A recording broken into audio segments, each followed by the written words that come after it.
Luca Romano, Sofia Vitale, and Enzo Moretti, three names whispered in fear across continents, aren't just mafia leaders. They are the architects of a new criminal empire, one that has quietly turned 2026 into the year organized crime became unstoppable. The final months of 2025 created an unusual calm in the criminal underworld. Law enforcement agencies celebrated what they believed were the decline of Italy's most feared mafia families. Major arrests, frozen bank accounts, and heavily publicized trials painted a picture of collapse. To the public, it seemed like decades of crime had finally caught up to the organization. Streets were quieter, ports were under stricter watch, and politicians proudly announced that organized crime was losing its grip. But deep beneath this controlled silence, a hidden transformation was taking shape, one far more dangerous than anything seen before. The mafia understood that old methods could no longer survive intense surveillance. Instead of resisting, they stepped back and let the world believe they were defeated. This illusion became their greatest weapon. Leaders who once relied on intimidation began to redirect their resources into areas no one was monitoring.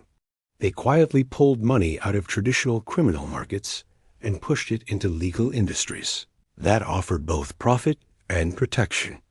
Construction companies, tech startups, medical suppliers, and logistics firms became new hiding places for their financial operations.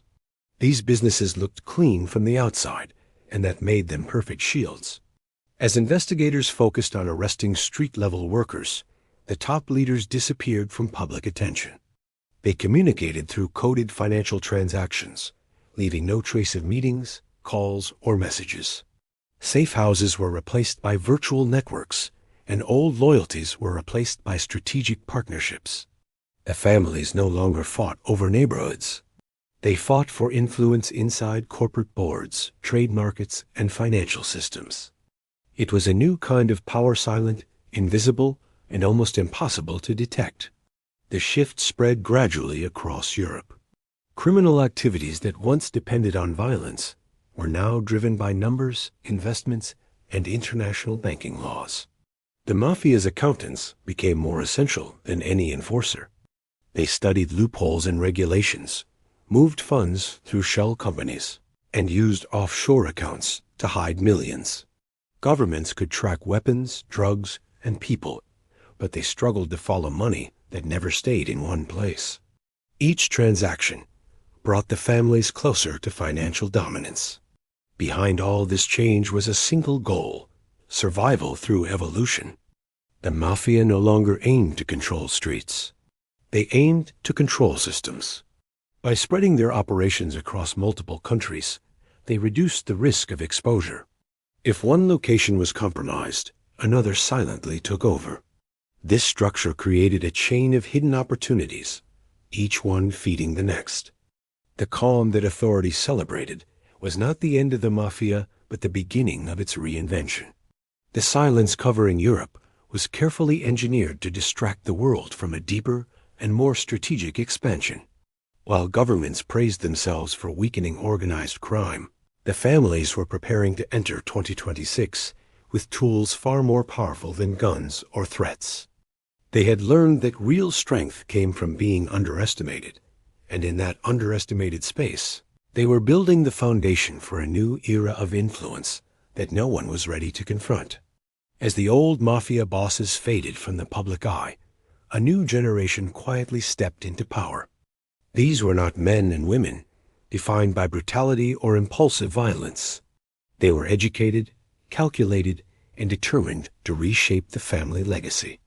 Unlike their predecessors, who relied heavily on fear and intimidation, this new leadership understood the modern world. They had studied finance, technology, international trade, and political systems, often earning degrees in prestigious institutions while secretly maintaining ties to the underworld.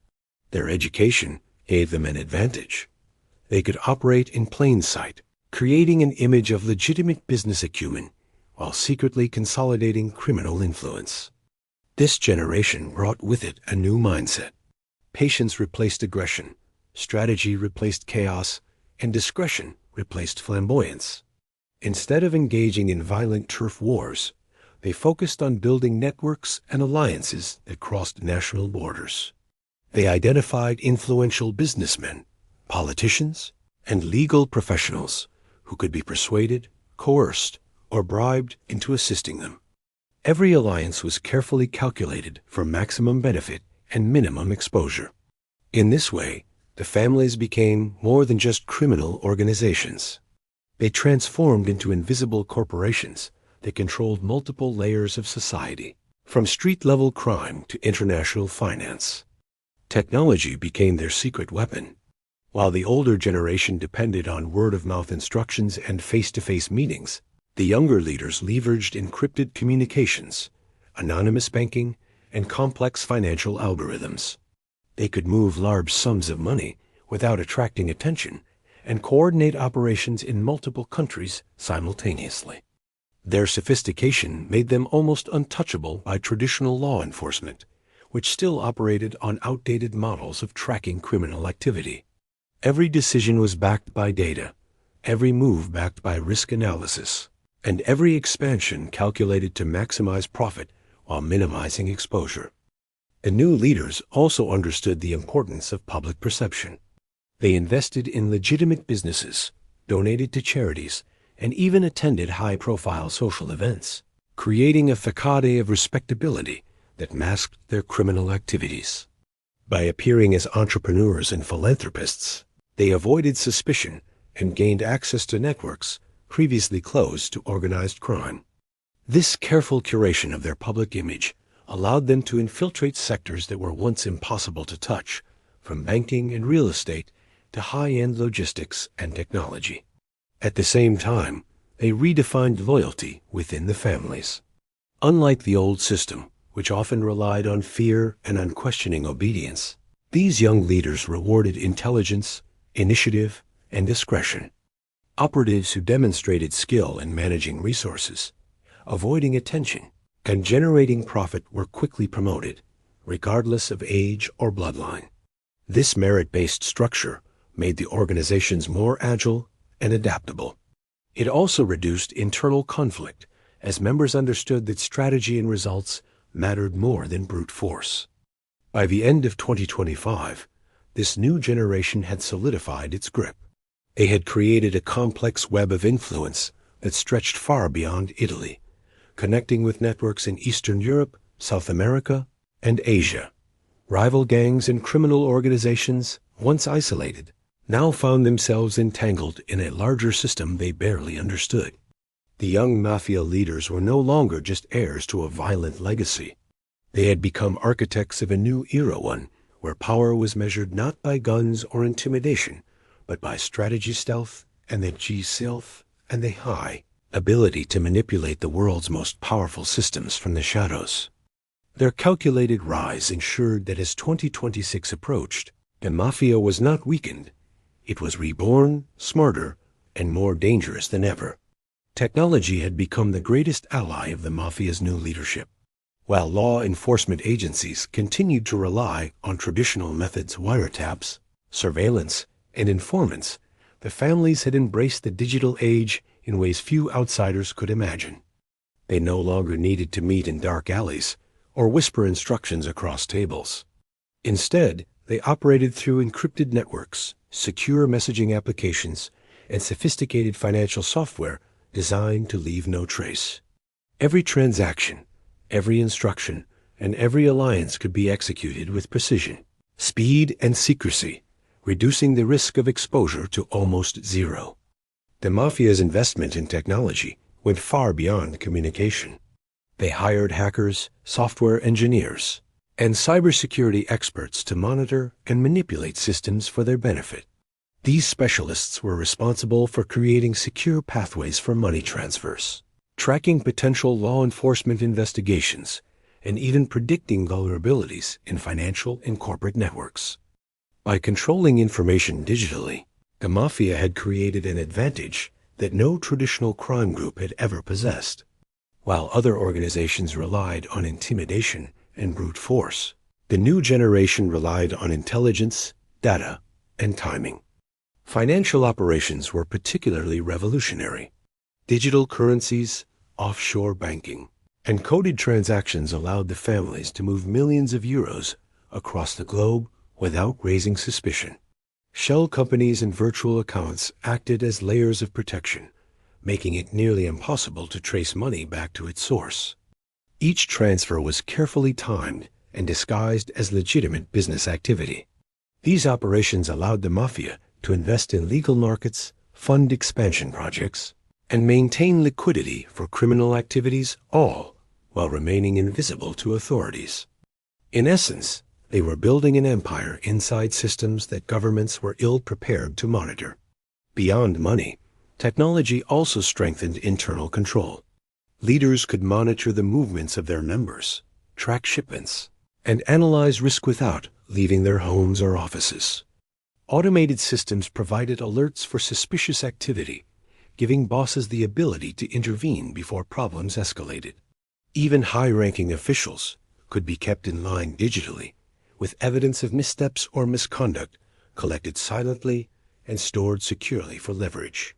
This combination of surveillance and strategy gave the Mafia unparalleled power over both internal and external threats. Cybercrime became another frontier. Ransomware, identity theft, and digital extortion were used not merely for profit, but as tools of influence. Corporations, small businesses, and even governments found themselves vulnerable to threats they could neither fully understand nor defend against. The Mafia didn't always use these tools openly. Often, the mere threat of exposure or financial loss was enough to ensure compliance. Through digital control, they could manipulate outcomes in ways that violence alone could never achieve. Even traditional crimes were enhanced through technology. Smuggling networks now relied on GPS tracking, drone reconnaissance, and encrypted supply chains to move goods undetected. Counter-surveillance techniques were applied to evade law enforcement, and advanced software predicted the movements of rivals and authorities alike. Every operation was mapped, every risk calculated, and every opportunity exploited with surgical precision. By embracing technology, the Mafia had transformed from a secretive criminal organization into a shadow network that could operate globally without detection. Their knowledge of digital systems created a barrier between themselves and anyone trying to stop them. Violence was no longer their primary tool. Information, control, and invisibility were. As 2026 approached, their mastery of technology had positioned them not just to survive, but to dominate, proving that the Mafia's evolution was no longer defined by fear alone, but by intelligence, innovation, and an almost invisible grip on power. The Mafia's expansion in 2025 did not stop at technology or finance. While Europe remained their core base, leaders understood that survival and power required global reach. Instead of engaging in bloody conflicts over territories, the families sought strategic alliances with other criminal organizations worldwide. South America, Eastern Europe, and parts of Asia became key partners in this quiet unification. These alliances were not publicized. They were carefully orchestrated through intermediaries, shell companies, and covert communication networks. By merging operations, rival networks that had once clashed violently now worked in synchrony, creating a system that was far larger and more organized than anything previously seen. One of the most significant areas of cooperation was in logistics. Shipping routes, previously vulnerable to interception and theft, were now controlled jointly by Mafia-led networks. Containers carrying both legal and illegal goods moved seamlessly across ports, often disguised as ordinary commercial shipments. The coordination allowed the families to diversify their operations. Drugs, counterfeit currency, stolen art, and rare commodities flowed through these channels with minimal risk of detection. By consolidating control, they effectively eliminated competition in key regions while maintaining plausible deniability for every transaction. The unification also extended into resource exploitation. Illegal mining operations in Africa, gold smuggling in South America, and counterfeit electronics manufacturing in Asia were integrated into the Mafia's broader network. Each regional partner contributed expertise, local influence, and infrastructure, while the families coordinated profits and risk management from Europe. This network created an invisible supply chain that was nearly impossible for authorities to disrupt. Even when one operation was exposed, the larger system absorbed the impact without collapsing. What made this global merge truly revolutionary was the shift from violent dominance to financial and strategic control. The old Mafia fought turf wars, but this new model treated territory as a network of opportunities. Influence over key ports, political figures, and logistical hubs mattered more than control of streets or neighborhoods. The families could now operate in dozens of countries simultaneously, leveraging local groups without direct interference. Each partnership was mutually beneficial, ensuring that every player had a stake in maintaining the system rather than undermining it. Communication across these regions was carefully managed. Encrypted platforms, intermediaries, and coded messages ensured that instructions were clear but traceable only within the network. Leaders could coordinate multi-continent operations in real time, while law enforcement agencies struggled to piece together isolated incidents. Even intelligence leaks or informants had limited effect, as the network was decentralized enough to continue functioning despite minor disruptions. This global integration also opened doors to legal markets. By blending criminal operations with legitimate businesses, the families laundered vast sums of money while gaining influence in international trade and finance.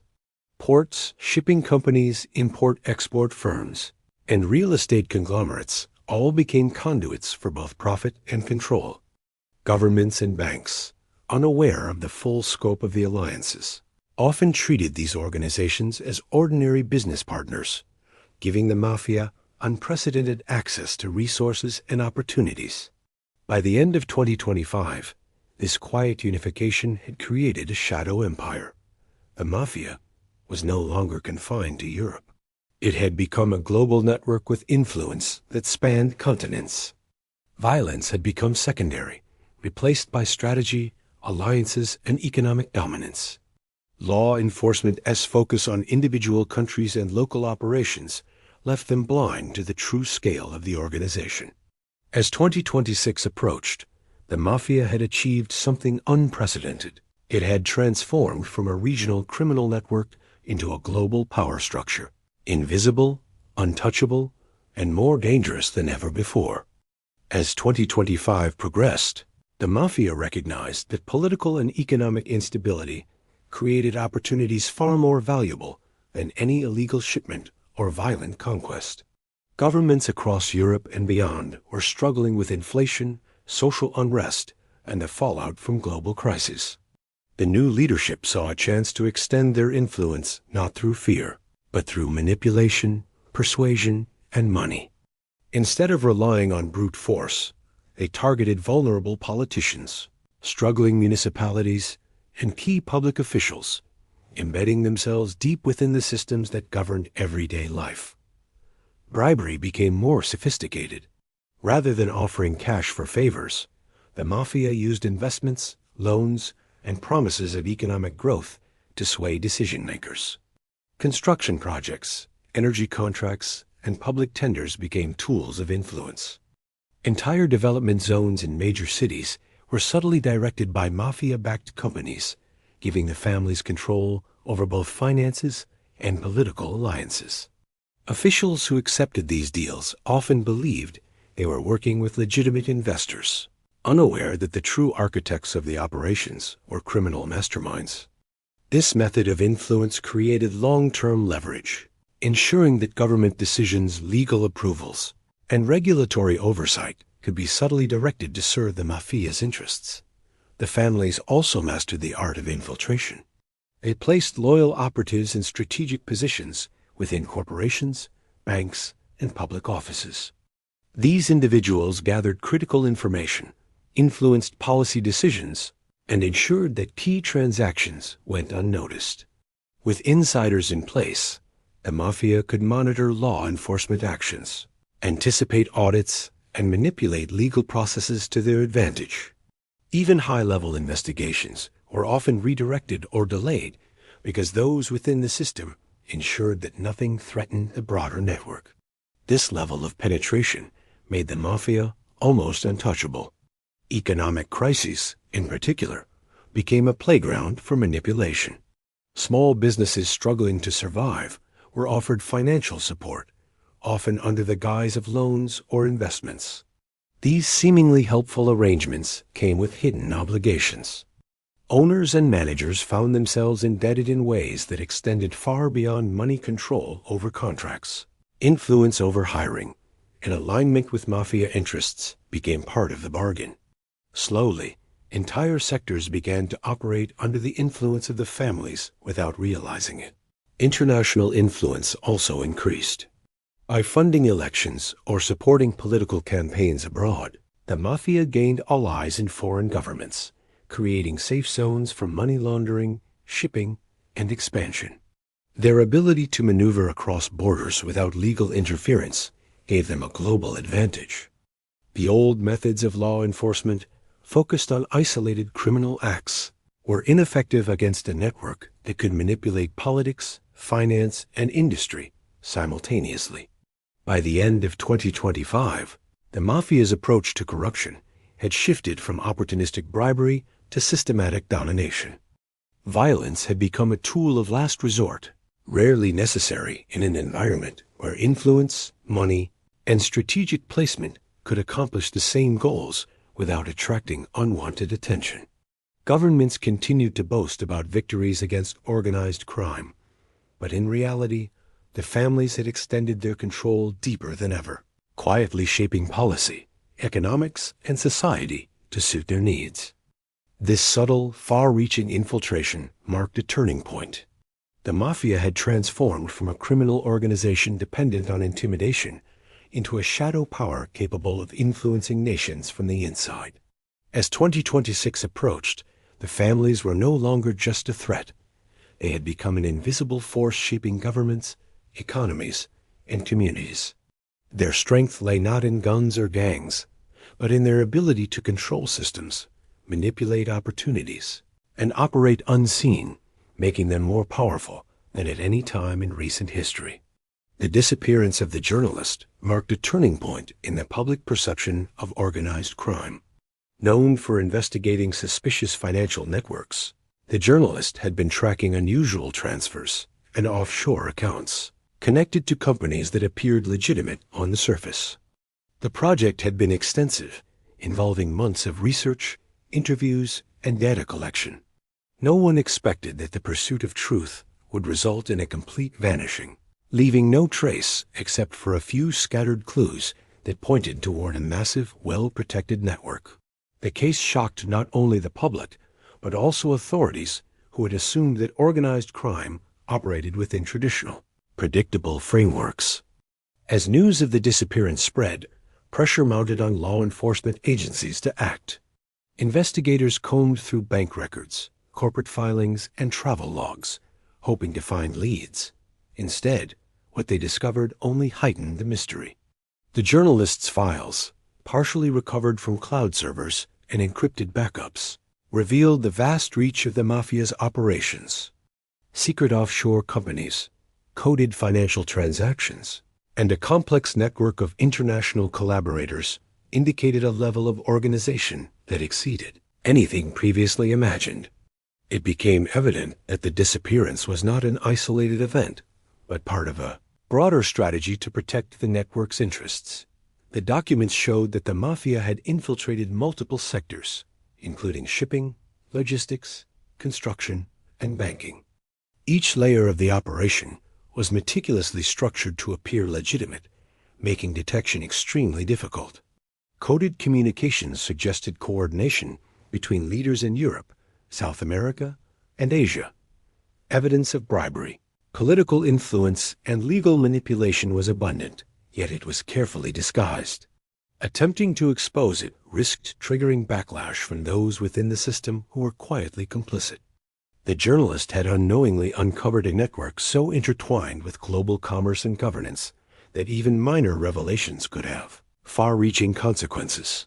The international community began to notice the implications. Media outlets speculated about the journalist's fate, while experts debated the extent of organized crime's influence. The exposure, however, did not weaken the Mafia. On the contrary, it reinforced their control. Corporations, banks, and political figures grew cautious, realizing that any investigation or challenge could draw unwanted attention and place them in danger.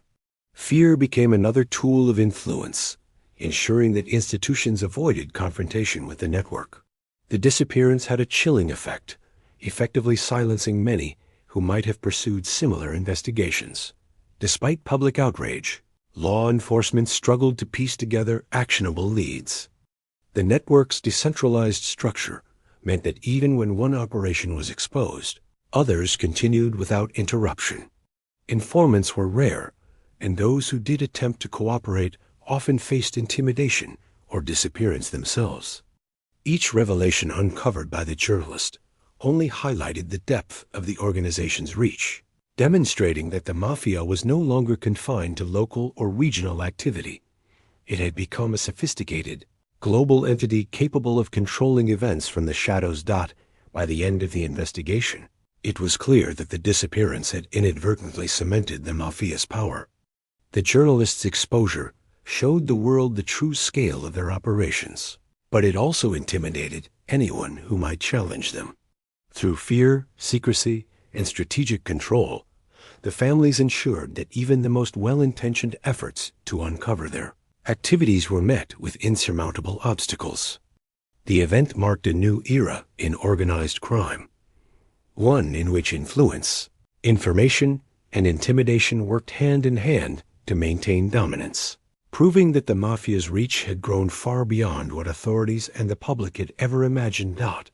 As the world faced increasing natural disasters and political conflicts in 2025, the Mafia saw opportunities where others saw chaos. Instead of ignoring these crises, the families moved swiftly to position themselves as indispensable players in the regions affected. Humanitarian crises, war-torn zones, and disaster-stricken areas became fertile ground for expansion. Disguised as aid providers, the Mafia supplied food, water, medical supplies, and construction materials. To the public and local governments, these interventions appeared generous and necessary, offering relief to populations desperate for assistance. In reality, every shipment, contract, and interaction was carefully designed to strengthen control over resources and people. The families quickly realized the crises allowed them to operate without the usual scrutiny. Traditional law enforcement and oversight bodies were often overwhelmed or absent in these regions. The Mafia exploited this vacuum, creating influence networks that infiltrated local authorities, private contractors, and even international aid organizations. By providing essential supplies and services, they gained trust and credibility, positioning themselves as figures of authority. Local populations, unaware of the hidden motives behind the assistance, often welcomed their presence, which further solidified the family's control. Control over supply chains became the true profit driver. Every shipment of goods entering these areas was tracked and manipulated to maximize revenue. High-value items were diverted for illicit trade, while resources necessary for survival were strategically withheld or priced to benefit Mafia-backed enterprises. By monopolizing these channels, the families were able to maintain power over both the economy and the population. This approach allowed them to expand influence without resorting to traditional criminal tactics like intimidation or violence. The recruitment of local populations also played a critical role. Many people affected by crises were left unemployed, homeless, or desperate for income. The Mafia offered work opportunities that appeared legitimate, unloading shipments, distributing aid, or helping with construction projects. These roles were carefully designed to foster loyalty, dependence, and silence. Workers who might otherwise resist or report illegal activities were now invested in the success of the operation, unknowingly contributing to a hidden criminal network that controlled entire regions. Crisis zones also became testing grounds for the Mafia's global expansion strategies. Operations in politically unstable countries allowed the families to experiment with new methods of infiltration, digital surveillance, and financial manipulation. Lessons learned from these regions were later applied to more stable markets, creating a flexible and adaptive system that could be replicated anywhere. By embedding themselves within emergency response systems, the families blurred the line between humanitarian work and organized crime, making detection extremely difficult. Even international observers were deceived. Relief agencies, journalists, and foreign governments often assumed the Mafia's presence was incidental or philanthropic. Their contributions to reconstruction, supply distribution, and local development projects created the illusion of legitimacy. Meanwhile, the families were consolidating power, extending their influence over local economies, politics, and social structures. By the end of 2025, it was clear that crisis management had become a cornerstone of the Mafia's strategy. Natural disasters, wars, and political unrest were no longer obstacles. They were opportunities to expand control, wealth, and influence. The ability to operate undetected in areas of chaos proved that the families had evolved beyond conventional crime, mastering subtlety, strategy, and manipulation. As 2026 approached, the Mafia had established itself as a powerful, invisible force capable of turning global crises into instruments of domination, positioning themselves not only as survivors, but as architects of influence in a world increasingly shaped by uncertainty. By the time 2026 approached, the Mafia had transformed into an organization unlike anything the world had ever seen. Gone were the days when its power relied solely on fear, intimidation, or territorial control. The families had evolved into a sophisticated, multi-layered network that operated silently across continents. Their influence extended into finance, politics, technology, and global supply chains, creating a level of power that was nearly impossible to measure or contain. The true strength of the Mafia was no longer visible on the streets. It existed in the systems that shaped economies, governments, and society itself. The families had perfected a method of influence that blended visibility with invisibility. Outwardly, they appeared as entrepreneurs, investors, and philanthropists, moving seamlessly within legal and social frameworks. Behind the scenes, they controlled decisions, redirected resources, and manipulated outcomes to serve their interests. Their reach extended from corporate boardrooms in Europe to shipping ports in South America, from crisis zones in Africa to banking hubs in Asia.